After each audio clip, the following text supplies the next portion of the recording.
Now turn to Section 3. Section 3. You will hear a conversation. First, you have some time to look at questions 21 to 30.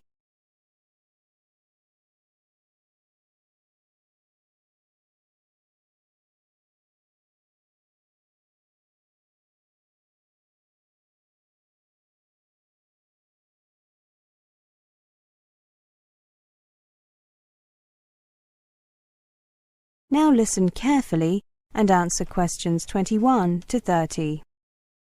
Welcome back to the new term, Martin and Amanda. I hope you've had a good break and that you're looking forward to writing your dissertations.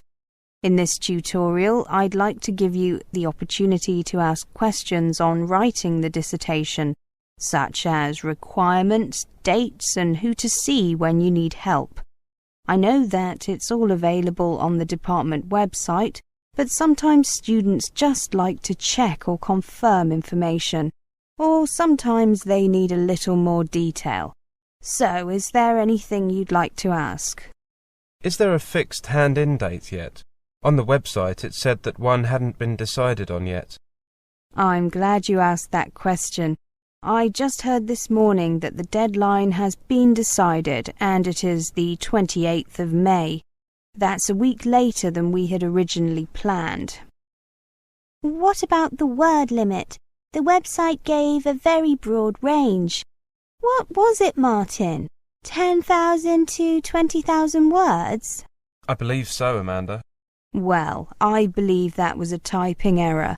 It should be 10 to 12,000 words, but feel free to write a little more if you need to. However, make sure that your dissertation is at least 10,000 words long, not including the contents, references, and bibliography. Right, thank you. And we can choose any topics we like, can't we? Any from Year 3. And do remember to get your topic approved by your personal tutor. Oh, that's me, isn't it? Before you start writing, I'd hate to have to tell you your topic was unacceptable after you'd spent a lot of time on it. What would you like us to show you initially, apart from the title? Well, I'd like to see a basic bibliography first, along with an outline of your dissertation. You should get that done by the end of January. This month, in other words. According to the website, the research should take 8 to 10 weeks.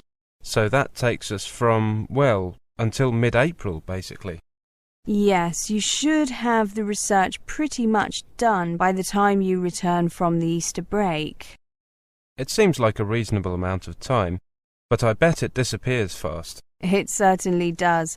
You'll probably find that you need to do some extra research during the second half of April.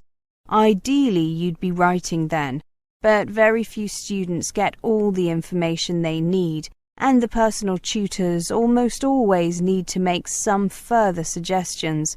That's why it's really important to get the bulk of your research done by mid-April. I see. If we get into trouble, or can see that we're going to get into trouble with our research, we should obviously contact you ASAP. Absolutely. Do you think that we should look at what other students have done in the past, in order to get a better idea of what to do and what to write? It can be helpful, but what often happens is that students rely too much on what they read, so I would only use other previous students' work as a reference. Got it. I know that we have the research guide to help us, but are there any other books or sources that you would recommend? I mean, to help us with planning a dissertation and the organisation and so on. Yes, I wanted to ask you that too. There are several available from the library. I wouldn't bother buying any. My personal favourite is Dissertations in You by Roger Klein. Another good one is Mastering Your Dissertation by Helen Blondell. There's a book about research techniques. What's it called? It's something simple like Research Techniques for Dissertations. The author is Helen Trailforth. Oh, I know. It's called Dissertation Research Techniques. Very good book. There's more than one copy of each of those in the library. One is for reference only, and you know about the recall system if a book is being borrowed by someone else and you want it, don't you? Yes. Good, very good. Anything else? Well, now that you've mentioned research techniques, I've got a question. Questionnaires. A good idea, Professor. The general consensus is that they're not very helpful, though some prominent researchers beg to differ. Clear them with me first if you decide to go ahead and use them. You see, you need to be very careful about the questions that you ask and order of the questions. Questionnaires very often lead people towards giving certain answers rather than getting at their true feelings and opinions. Martin, anything else? No, I'm happy. Thank you, Professor. Yes, thank you so much. My pleasure.